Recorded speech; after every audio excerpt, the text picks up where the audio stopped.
multiple access systems. Yeah? Okay. We have different types of multiple access systems. Okay. There are basically 4 types of multiple access systems. There's the frequency division multiple access, time division multiple access, code division multiple access, and space division multiple access. Yeah. So let's start off with frequency division multiple access. Yeah. Okay. Now, this is your FM radio. Yeah. So it's very simple. Okay. We have the frequency range. Okay. Now in Singapore, the radio station starts from 88 megahertz and it ends at 108 megahertz. Yeah. Around the world, it's FM radio is always around that same range. Okay. But some countries starts with 80 to 100. Yeah. Some starts from 90 to 110 and so on. Yeah. Okay. So it's around the same range, but in Singapore it is this range. Yeah. 88 to 108 megahertz. Okay. Now, what happens in Singapore is that then we take this whole range and then we split them into different channels. Yeah, these are your radio channels. Okay, different channels always have a little bit of spacing to avoid adjacent channel interference. Yeah, okay. So we have different channels over there. Okay, and what IMDA does is that they license this channel to different radio stations. Yeah. Okay, NTU used to have their own station as well. Yeah, we had our own license station, and it was outside the South Spine, the Canteen B there. I don't know what happened to it. They switched it off. Yeah, but you can go and apply for a license, and you say I want to transmit a radio station at that channel. Yeah, okay. And then what they will do is they will allocate you one of these frequency channels.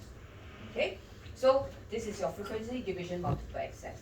Now it works very well for FM radio. Why is that so? Because the FM radio is continuously broadcasting, right?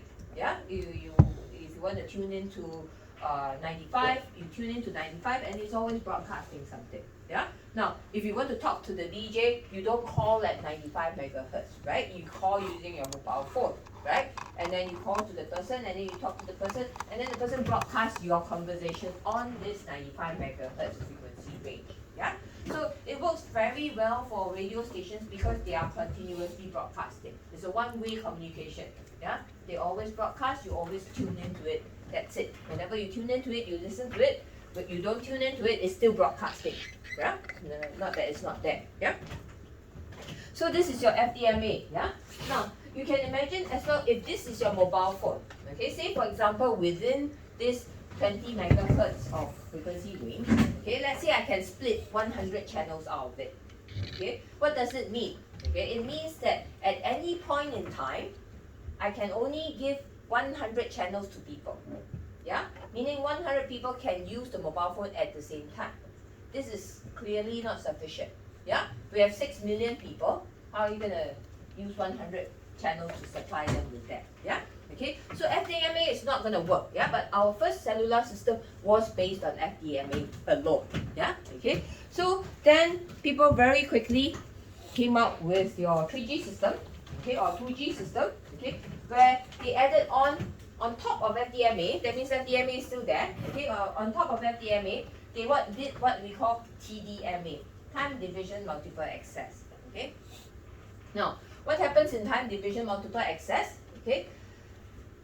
They say, except for when you are giving a 3-hour lecture, okay? Usually, when you talk, you stop to listen to what the other person has to say, right? Yeah? So, you say, hello, how are you today?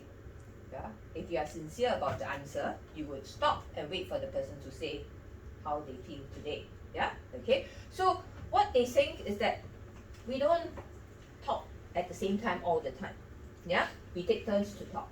So when you're not talking, why should I reserve the channel for you? This time is better used giving it to somebody else. Yeah? So they say, I divide the channel into time slots. Okay? Now, so they divide it into n time slots over here, for example, and they say, every time slot 1 is my channel. Okay? I give it to my message. Yeah? Time slot 2 is his channel. He gets time slot 2. Time slot 3 is his channel. He gets time slot 3, for example. Okay? So everybody gets allocated a channel, a particular time slot. So this time slot is a fixed time frame. Yeah? Okay? So I might not speak that short. I might say a very long statement, for example. Okay? What do? They break out my whole statement into little chunks. every time it's her time slot, I put it into time slot 1. Okay, the next time slot 1 comes along, I put in the next part of a message. Yeah, so I split my message into many parts. Every time it's time slot 1 is your turn to transmit, I put it in. Okay, at the other end, they combine all the time slot 1 messages together and then deliver it to the person, to the destination. Yeah, so because of TDMA, okay, you can imagine as well, yeah, there will be a delay between when you hear the message, when you say the message, to you hear it on the other side. Okay, a good example of it would be if you try to watch TV on the mobile phone with your friend. Okay, you will hear the gunshot on your television right in front of you. A few seconds later, you'll hear the gunshot on the other side. Okay, that's a good indication of how TDMA works. Yeah, okay, there is always a time delay. Okay, now of course when you do this time delay, yeah, you cannot do it too long. Yeah, too long you think the person dead on the other end, you also don't know. Yeah, because nobody's speaking back to me. Yeah, so when they sell this data rate to you, okay, they must make sure that this time delay is short enough. Your service provider will make sure that this time delay is short enough that I know, oh, the person is still on the other end, still talking to me. Yeah, not that somebody hang out already, not talking to me anymore. Yeah, okay, so this is your TDMA and FDMA. Yeah, so now instead of 100 channels, I have 100 channels times 100 time slots. Okay, that means I can transmit at any point in time, okay, 1,000 channels. Okay, I've increased it to 1,000. Yeah, okay, 100 times 100 is 1,000 now. 100 times 100 is 10,000. Okay, so I can have 10,000 channels all of a sudden. Yeah, much better than before already. Yeah, okay, not perfect yet. Okay, the next one will be more perfect, but yeah. So this was your uplink and downlink. Okay, one thing to note over here, this is your 900 megahertz. Yeah, you can see the uplink is 890 to 915. The downlink is 915 to 935 to 960. Yeah. What I do want you to note over here is that usually the uplink is at a lower frequency, the downlink is at a higher frequency. The reason for it is because the uplink is the one where your mobile phone transmits to the transmitter. Yeah, and then the downlink is the one transmitter transmit to you. Okay, transmitter is a fixed base station, very big. Yeah, easier to transmit higher frequency. Your mobile phone is a small device. Yeah, better to use the lower frequency rate. Yeah, although the frequency doesn't differ very much, but this is how all service providers do it. Yeah, mobile phone, small device, transmit lower frequency. Base station, big device, transmit the higher frequency. Yeah. So we have the uplink and downlink, and what we have is we have FDMA system. Yeah, you can see here is a 25 megahertz bandwidth. 25 megahertz bandwidth. I split that into 125 RF channels. So you can imagine these RF channels here individually will have 125 RF channels. Yeah, and each one of these RF channels is then split into 26 multiple frames.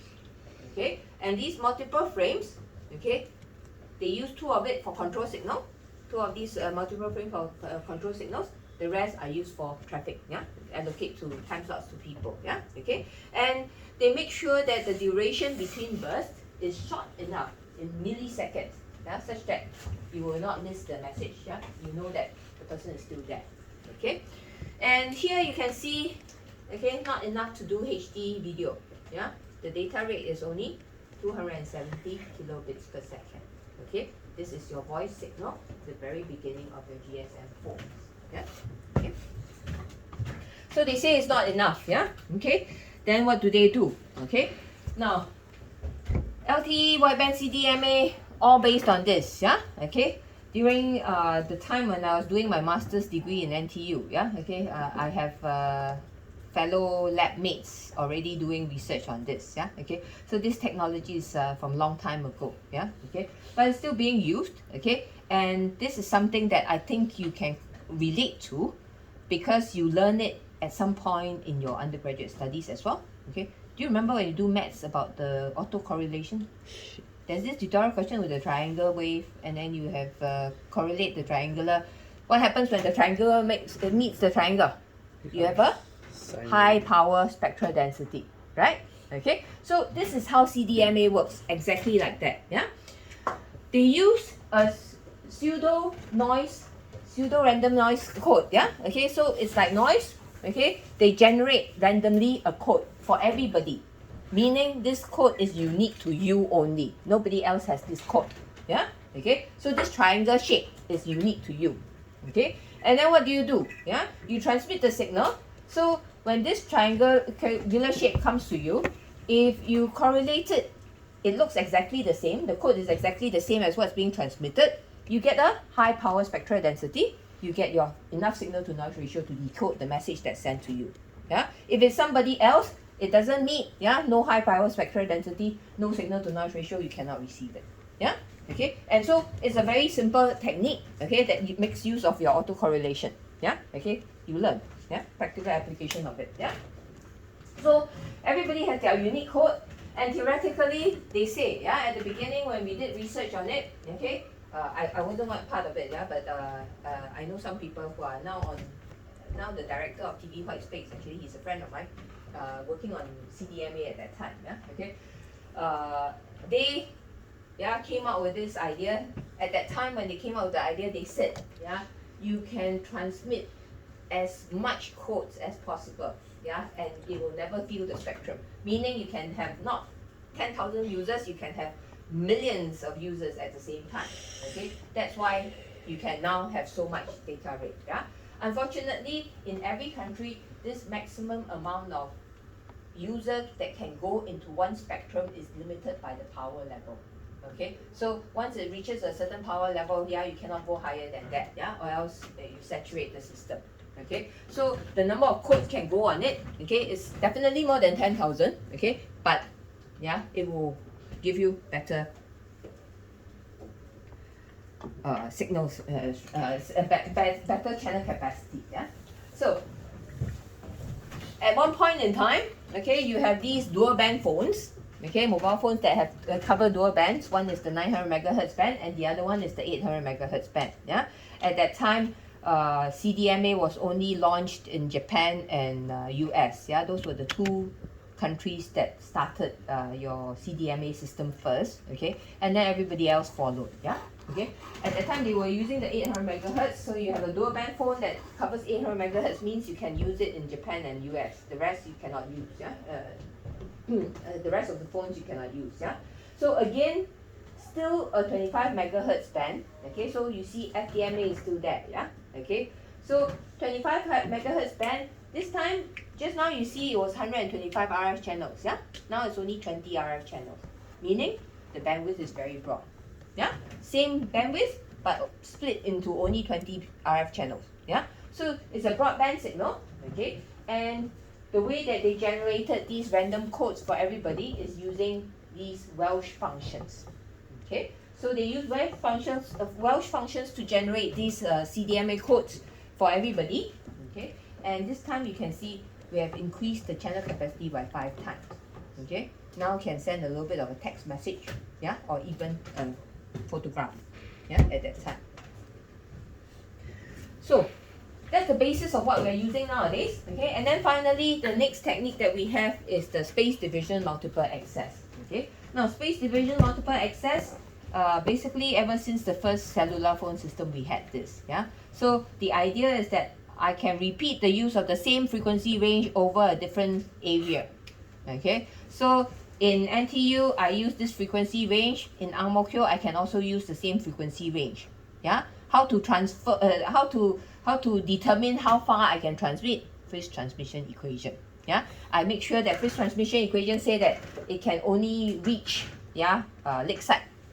Yeah, this frequency you can only reach lakeside, so that it doesn't interfere me using it the same frequency range again in another place, for example Ang Mo Kio. Yeah, okay, so we split the whole frequency range into different sections. Okay, A, B, C, D, E, F, G, you can see here, and then I repeat the same frequency over different geographical areas. Okay, to make sure that I can reuse the frequencies over and over again to provide more service for more channel capacity. Okay, the sector approach is very often used in coastal areas. okay, where in the seaside, okay, I only want to supply land with communication. I don't want to supply anything to the sea. I direct my beams in the towards the land, okay, or in SMRT channels or those road tunnels that you have, we can direct the beam only in those areas. Yeah, so sectored approach are used for those applications. Okay. So we now go on to the next chapter.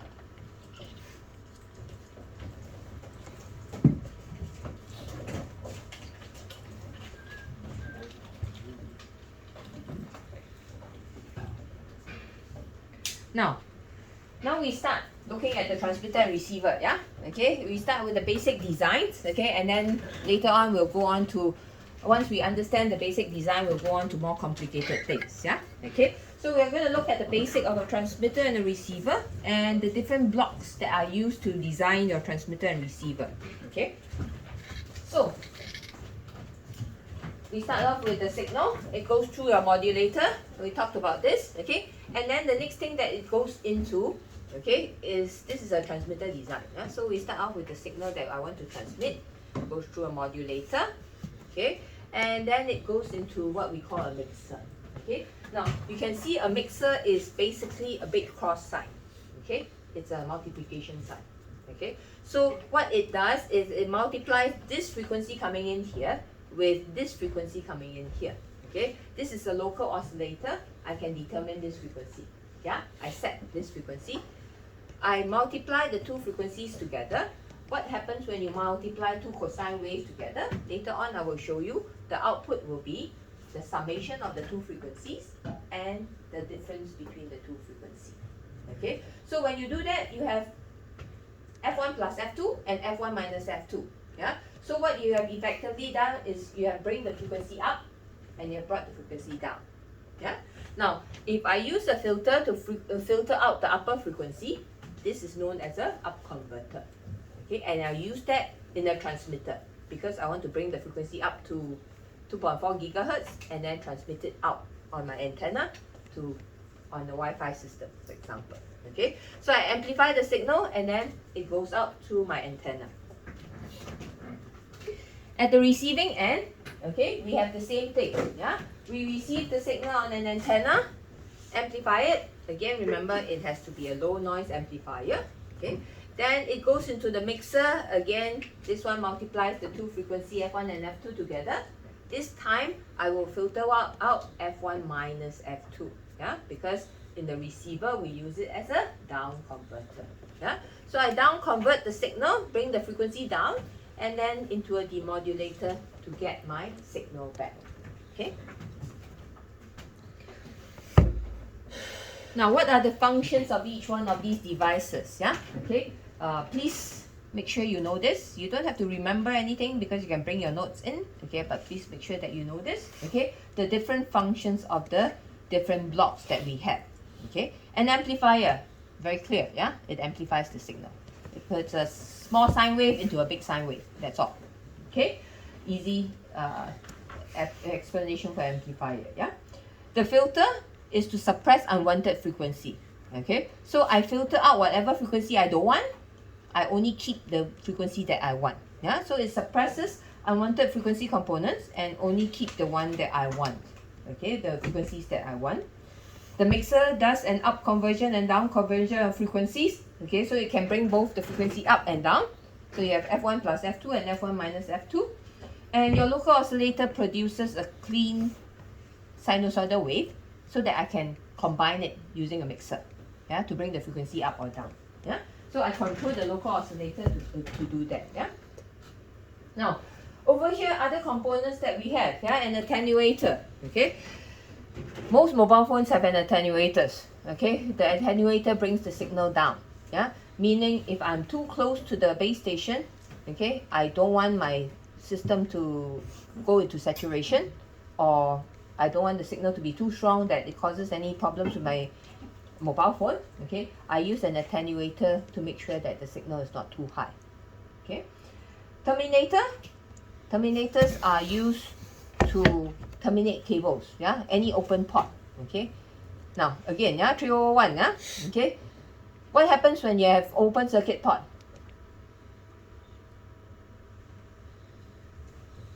What happens when you have an open circuit port? Resistance is infinity. What's the impedance? We Infinity. call it impedance, we don't call it resistance. What's the impedance of an open circuit port? Infinity. Infinity. Yeah? Very good. Okay. So he says that the impedance of a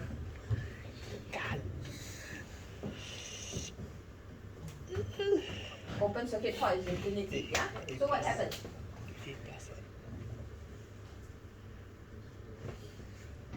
Infinity?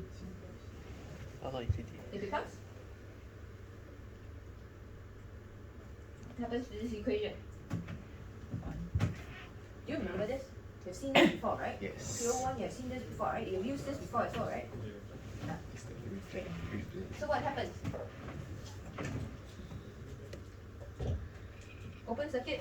Signal bounce back, something like that. Thank you very much. Yeah, you get full reflection. Yeah, the signal bounce back.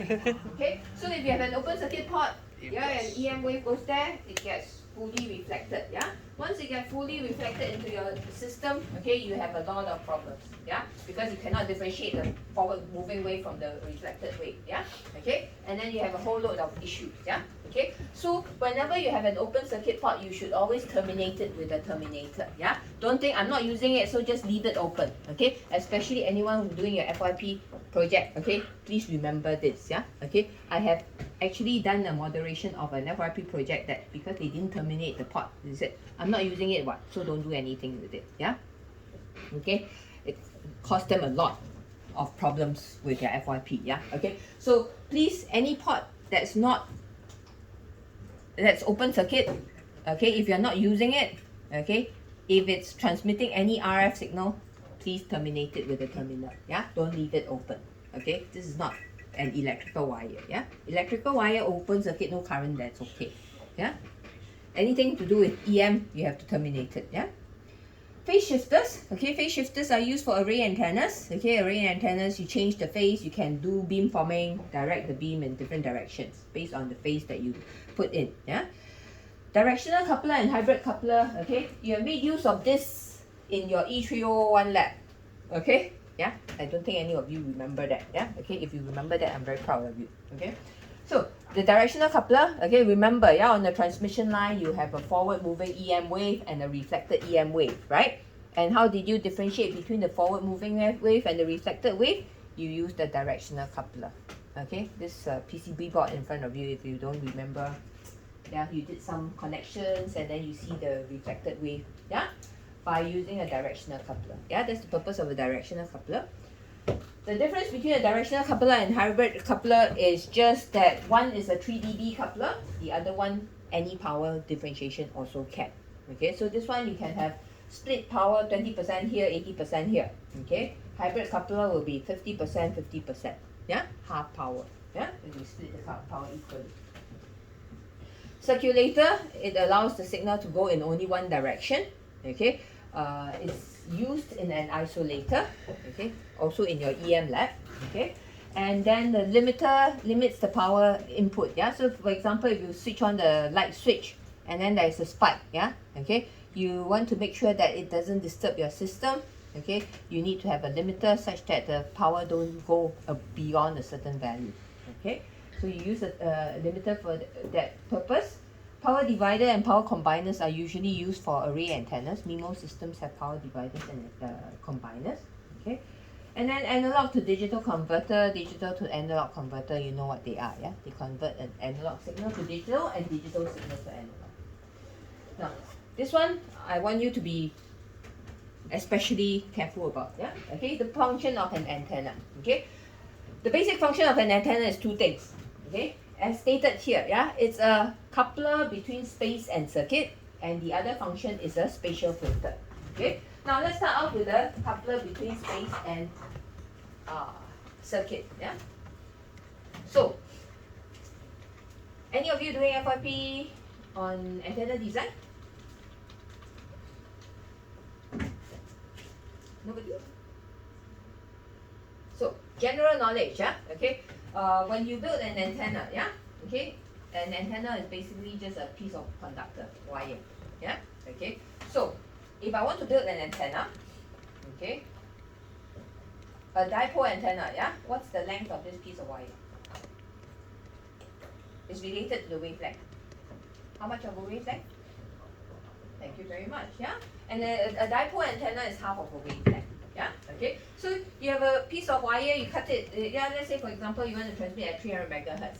300 megahertz, the wavelength is 1 meter, yeah? So I cut a piece of wire half a meter, that is my antenna. Okay, you can use it as an antenna, okay? What does it mean? It means that this piece of wire that's 50 cm long, okay, will be able to receive any signal from any electromagnetic wave that's propagating through the air, okay, at 300 megahertz. Yeah, so it hits the antenna, this electromagnetic wave, we know that it's floating all around us, right? We know that because our mobile phone is still working, yeah, and your Wi-Fi is still working. So you know that there's electromagnetic wave around us, yeah? But I cannot receive it, right? I'm a human being, I cannot receive it, although I'm conductive, but I cannot receive it, yeah, okay? If you take a piece of wire and connect it to your mobile phone, then you can receive this EM wave, right? Yeah. Therefore, we say that antenna is a coupler between space, the electromagnetic wave traveling in space, and the circuitry that I have inside my mobile phone. Yeah. So this piece of wire helps you to convert electromagnetic wave into a electrical signal. Okay. Therefore, it is a coupler between space and electrical circuit. Yeah. Now, then the next function is a very important one. Yeah, it is also what we call a spatial filter. Okay, why do we say that? Yeah, say for example, again my 50 cm piece of wire. Okay, my 50 cm piece of wire will receive electromagnetic wave very well at 300 megahertz. Okay, so it will receive the signal very well at 300 megahertz. Yeah, now what if the signal is transmitting at 299 megahertz? Will this antenna be able to receive it? Most probably yes, yeah? Okay, but maybe not so well, yeah? Okay, and the further the frequency it goes, the worse the performance of it, right? Yeah, so you can imagine the shape of this antenna reception will look like that, yeah? Very high frequency cannot receive, gigahertz cannot receive anymore, megahertz also cannot receive anymore, yeah? But at 300 megahertz, it receives very well, okay? And usually a dipole antenna, you have a bandwidth of about 20% of the center frequency. Yeah, that's the general guide of it. Yeah, okay? Now, but can you see this? It looks exactly like a filter, right now. Yeah, it receives very well at 300 megahertz, plus and minus 20% of it, yeah, 6 megahertz. Yeah, 60 megahertz plus and minus can work well, okay? But after that, I cannot. Yeah, I cannot work well anymore. Yeah, so itself is a filter. Yeah, that only receives well at that particular frequency. Okay with that? Yeah. Okay. Now, why is this an important function of an antenna? Because yeah, in our receiver signal, okay, sometimes we put a filter at the front end. Okay, very often we put a filter at the front end. Okay, some people, okay, cut costs, don't use this filter. And I said, if I design my antenna good enough, I can use my antenna as a filter. No need to put in extra filter. Yeah, cut costs, minimize the size of the receiver design. Yeah, okay. So this is one of the ways that you can do it. Okay, and people use the antenna as a spatial filter. Yeah. Now, in our circuit design here, yeah, our wireless system design, okay, in our wireless system design, okay, there are two types of components that we deal with. One are passive components and one are active components, okay. Now, passive components are very easy to deal with. They don't create problems at all, okay. Later on during the calculations you will see, yeah. Passive components don't give you troubles at all, okay. Active components give you a lot of problems. Okay, and later on you will see about that as well. Yeah, in chapter 3, we'll look at that. Yeah, okay. So it is very important for us to identify what are active components, what are the things that are troublemaker. Yeah, just like in any class, yeah, you can have to identify which ones are the troublemakers, which ones are the ones that no problem one. Yeah, okay. So we need to identify which are active components and which are passive components. Okay, so how do we do that? Yeah. So here are some examples of what are passive components or what are active components. Yeah, the statement below tells you in general what are passive components or what are active components. It says that passive components are linear components and active components are non-linear. Okay, so let's start off with a very simple thing. First thing there, a filter design. Yeah.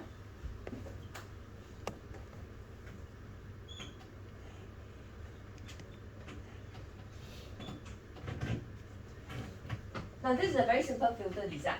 Okay, a filter design contains a capacitor, inductor. Yeah, or you can do it the other way around, inductor, capacitor, also a filter design. Yeah, okay, but this is one type of filter design. Okay, so this is my simple filter design. A capacitor is just two plates. Yeah, inductor is just a coil of wire. Okay, in general it's like that. Yeah, okay. So if you look at this filter design here, there's nothing active about it. Yeah, it's just capacitive plates and wires. Okay, so this is a passive component. Okay, now if you look at the performance of it, yeah, let's say for example, this is a lossless filter.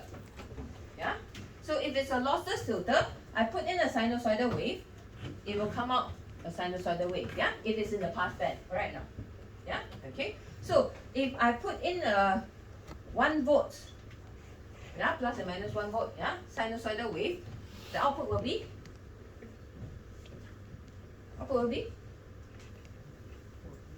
1 volt, yeah, thank you.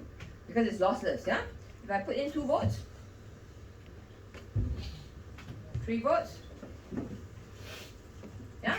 So you can imagine I can go on and on, yeah. 4 volts output, 5 volts output, and so on, yeah. Because it's lossless, whatever I put in will come out directly on the other end. Yeah, okay, provided the frequency is in the pass band. Yeah, so if I plot a graph of input versus output, this is a straight line graph. Okay, and therefore this is a passive component, it is a linear component. Yeah, okay with that? So this is my passive component. Yeah, then let's look at the next one. Yeah, okay, an active component. Yeah, a very simple example of it is an amplifier. Okay, so I put in a small sinusoidal wave, out comes a big sinusoidal wave. Yeah, let's say for example, this is a 10 times sinusoidal wave. Yeah, okay, so let's see. Yeah, okay, remember amplifiers. Yeah, in other courses you will draw an amplifier with a glass.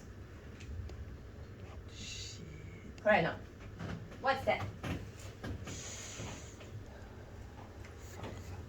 You do recognize this, right? Yes. Yeah, what's that? It's a power supply, right? Okay. Whenever you have an amplifier, you have to supply it with power, right? Okay, just like your speakers, yeah? If you want to use your speakers to amplify your signal, you have to plug it in, right? Or put battery inside. If no battery, not plugged in, doesn't amplify your signal, right? Okay, so I have to plug it in, I have my power supply, yeah? Say for example, this power supply is 30 volts. Okay, now we start with this graph again, yeah? Okay, if I put in 1 volt, what's the output? 10. 10 volts, yeah? Okay, so I replace this with 10 volts, yeah? If I put in 2 volts, 20. 3 volts, 30. 4 volts, 40. 4 volts, 40. thank you. Oh. Right? Regardless of how much Oh, volts yeah. I put in later, Yeah, 5 volts, 6 volts, 7 volts, it's only going to come out with 30 volts. Why? The supply is 30 volts. I know. Because I only This is supply it really with 30 volts. I cannot expect 40 volts to come out, right? Yeah, I supply it with Magic. 30 volts. In fact, at most 28 volts comes out. Yeah, not Mean for magic, 30 volts. magic. But yeah, let's assume that it's ideal. Yeah, even if it's ideal, whatever power I supply it with, it cannot exceed that power. Yeah, it's not going to generate power out of nowhere. Yeah, okay. And so we see that it goes into saturation. Yeah, it tapers off. Can you see that it's non-linear? Yeah, okay. So we say an amplifier is an active component and it is non-linear. Yeah. In general, you can see yeah, whatever you need to supply a power to it, okay, that's an active component. Whatever is nothing power supply, no needs of power supply, okay, it's a passive component, yeah. You can see things like modulators, you buy a chip, yeah, you buy a chip, there will be a VCC power supply that you have to put in, yeah, okay, those are all active components, yeah, okay. Active filters and active switches, I will show you an example of why they call it active, yeah, okay, but don't worry about it. In general, for this particular course, we are sticking to passive filters and passive switches, yeah, okay. There will not be any active filters in our course, yeah, not for this part anyway, yeah. So we look back at this amplifier, yeah, okay. So this amplifier, okay, we have two types of amplifiers here, okay. This one I forgot to say in the Monday class, yeah. I realized it last night.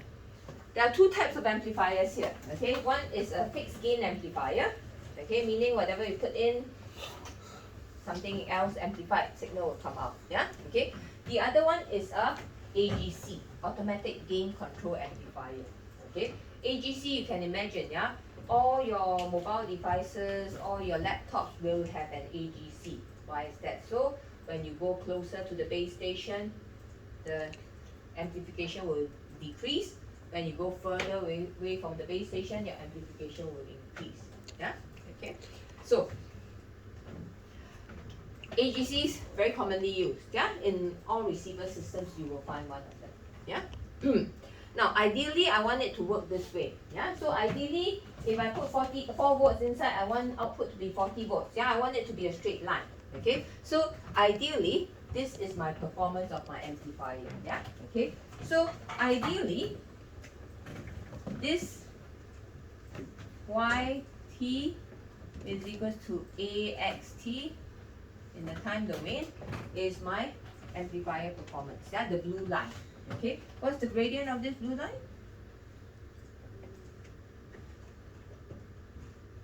10/1. 10. What's the gradient of this line for my ideal amplifier? A. Thank you very much. Yeah, okay. So y equals to AXT, yeah? Okay, so I know that the gradient of this blue line should be A. Okay, that's ideally. Okay, but we know realistically that's not true. Yeah? Okay, so realistically, how do we model our amplifier? We use this equation here. Okay, it's a non-linear model. Okay, it's equals to alpha 1x plus alpha 2x squared plus alpha 3x cubed. And then I can tell you it will be plus alpha 4x4 plus alpha 5x5 and so on and so forth.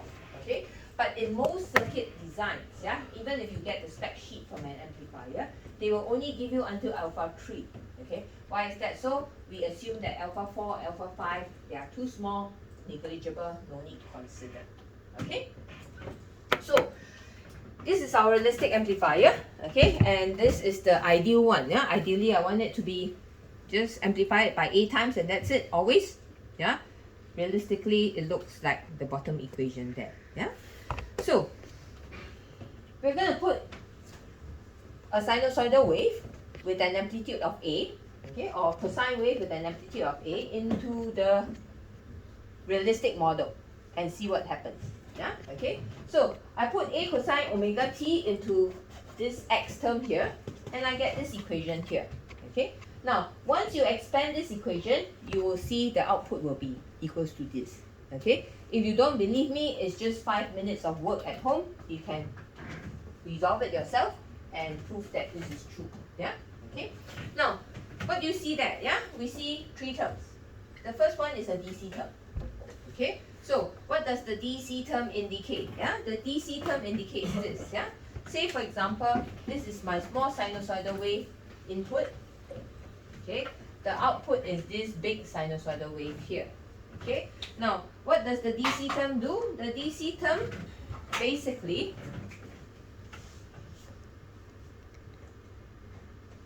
shifts my whole cosine wave up. Okay, if it's a positive DC, it shifts the whole cosine wave up. If it's a negative DC, it can shift the whole cosine wave down as well. Yeah, it's not a problem. Yeah, okay. Now, this DC term, yeah, how do I get rid of it? There's a very easy solution to it. Capacitor. Thank you very much. You add a DC decoupling capacitor. Yeah? Okay? So at the output you put a capacitor there, the DC term is gone. Okay? Very easy solution. No need to worry too much about it. Yeah? So I can get rid of this DC term very easily. Gone. Yeah? Okay? And then what comes out at the output here? Yeah? Now here we have plotted this graph in terms of time domain. Yeah? If I look at the output at the frequency domain, okay, what I will see is I will see the fundamental frequency come out. Okay? I will see 2 times the fundamental frequency, that means the input frequency. Okay? And I will also see 3 times the F naught. Yeah, the actual the frequency that went in. Okay, and 2 times of the frequency and 3 times of the frequency, we call it harmonics. 2 times of the frequency, we call it second harmonic. 3 times of the frequency, we call it third harmonics. And then 4 times of the frequency, we have call it fourth harmonic, and so on and so forth. Okay, now, so this is the signal that you want. Yeah, okay, this 2 you don't need. Okay, now what this graph I also want to show you over here is that the second harmonic is always smaller in amplitude than the third harmonic. Okay? In general, in electromagnetic is true, yeah? The second harmonic is, the even harmonics are always smaller in amplitude than the third harmonics, the odd harmonics, yeah? Okay? So you will have this, and then you will have the fourth harmonic here, and then the fifth harmonic here like that, yeah? Okay, it always goes smaller and smaller, but the odd harmonics are always higher in amplitude than the even harmonics, okay? Why is this important to let you know? Because when you are later on tasked to do a 5G system, for example, okay, you need to go to 28 gigahertz, okay? But up to 28 gigahertz is very difficult to generate a frequency at 28 gigahertz, yeah? If you find on the market, you will find that, yeah? It's very difficult to generate high frequencies, okay? Very often in a lot of radar systems and even normal systems, okay, what they do is they generate a frequency and they use the third harmonic instead of the fundamental frequency.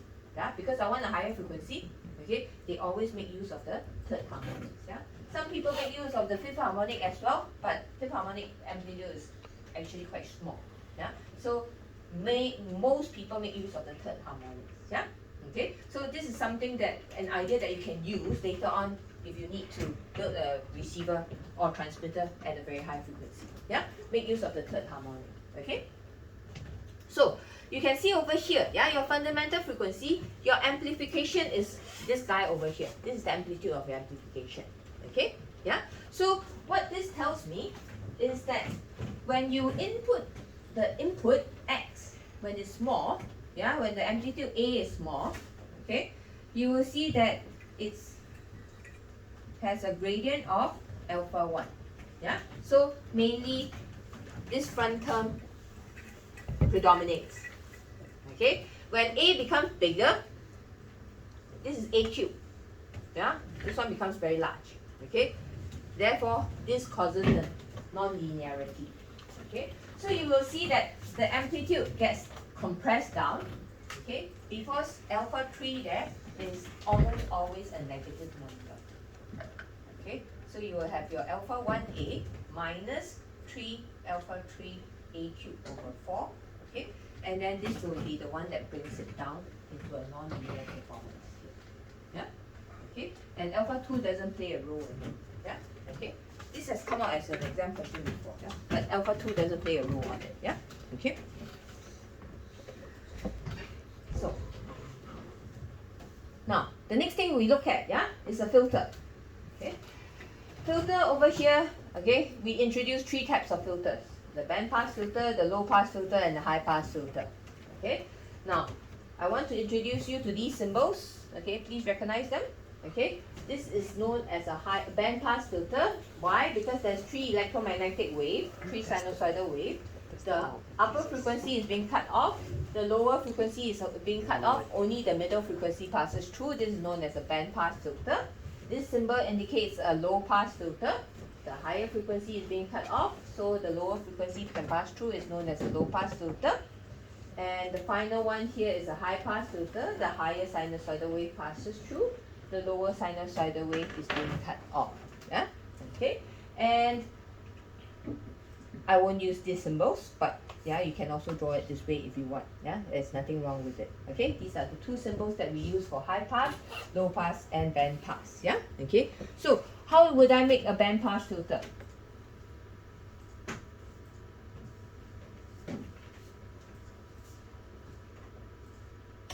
I combine Low pass, low pass. a low pass filter and a high pass filter. Yeah. So if you combine these two filters, you get a band pass filter. Yeah. Why do I mention this? Okay. You will see that low pass filter maybe have a little bit of insertion loss. Yeah. Meaning when I put in the signal, there's a loss. Yeah. Okay. A little bit. Yeah. High pass filter also a little bit of insertion loss because it's made of capacitor and inductors. Yeah. Okay. When you have a band pass filter, because you combine both the high pass filter and the low pass filter, you have double the amount of loss. Okay, so in general, a band pass filter suffers from a higher loss than a low pass filter or a high pass filter. Okay, yeah. So this is my band pass filter. Yeah, okay. We have three types of band pass filter that we have simulated here. One is your Butterworth filter, the first order Chebyshev filter, and the second order Chebyshev filter. Okay, and then we go on to the low pass filter. Okay, and I'm going to show you this. Okay, this is done by one of my PhD students. Yeah, okay, she is now in SUTD as one of the professors. Yeah, also teaching EM. Okay, so if you have gone to SUTD, you might have met her. Yeah, okay, so we did this work. Okay, this is a simple electromagnetic band gap filter. Okay, now this is the size of a Singapore $1 coin. Okay, so you can see this is a very small size filter. Okay, this is the top of the filter, this is the bottom. Yeah, so if you flip this around, you see this. Okay, we are just putting the figures together so that you can see what's on the front side and what is at the bottom side. Yeah, and this is a PCB. Yeah, okay. Now over here, what you see is very simply just like the filter design I've drawn there. Yeah, this is one metal plate. Behind here is another metal plate, copper plates. Yeah, so you have a copper plate. On top of a copper plate, you have a capacitor. Right? Yeah. So this is a capacitor. Over here you have a copper wire. Okay. Behind we drill a hole. Okay. So you have an inductive effect. Yeah, because the current can go through. It's an inductive effect. Yeah. And then you have a capacitor, inductor, capacitor, inductor, capacitor. You have your low pass filter design. Okay. Now I use this to illustrate the active filter design. Yeah. Say for example, okay, I want to change the frequency of filtering. Okay, I can change it by varying the inductance. Correct enough. So over this hole, I can have an actuator that puts a piece of metal closer or further away. Yeah, when I put the piece of metal closer away, okay, I reduce the inductive effect. Further away, I increase the inductive effect. Yeah, so you change the inductance, okay, you can shift the cutoff frequency. Okay, so these are known as active filters because you use a plate, yeah, a metal plate basically, yeah, to change the performance of the filter. Yeah. Now, in a filter design, yeah, what is important in a filter design is two things. Yeah. Later on we'll deal more with it. Okay. Hopefully you can put them all together later on. Okay, when you do the design. Okay. We need to consider two things in a filter design. Okay.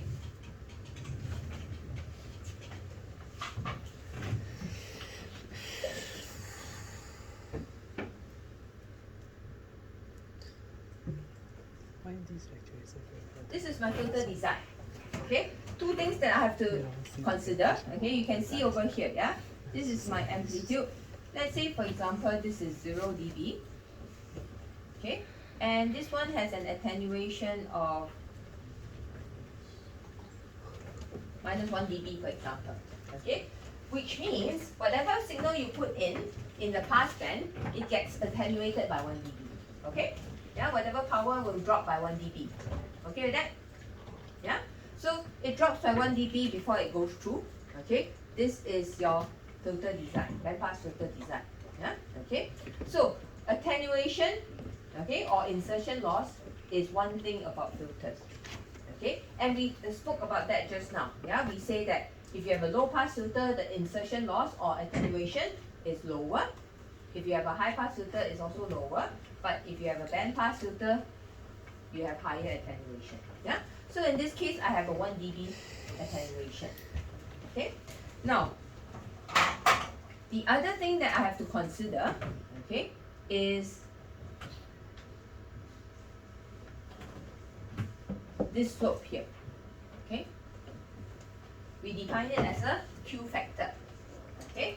Now, what is this Q factor? Yeah, you can see the difference between the red line and the black line, right? One cuts off very sharp, the other one cuts off very gently. Yeah. Okay. What's the difference between them? Let's say, for example, I have a channel over here. And I have another channel here and another channel here. Okay. And I want to filter out the middle channel here.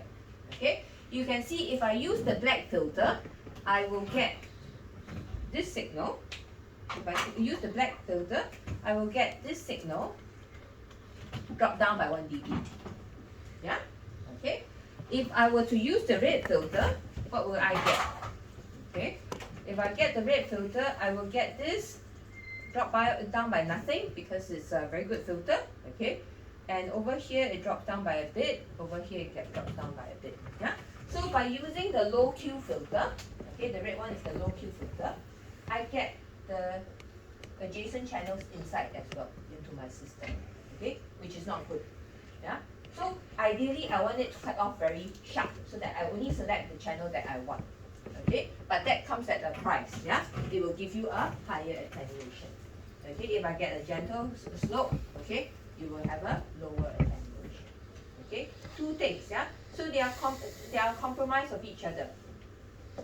You have low Q, low insertion loss.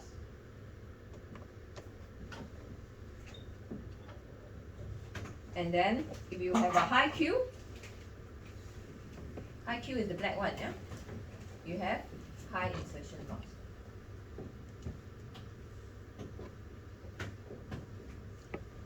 Okay? Yeah?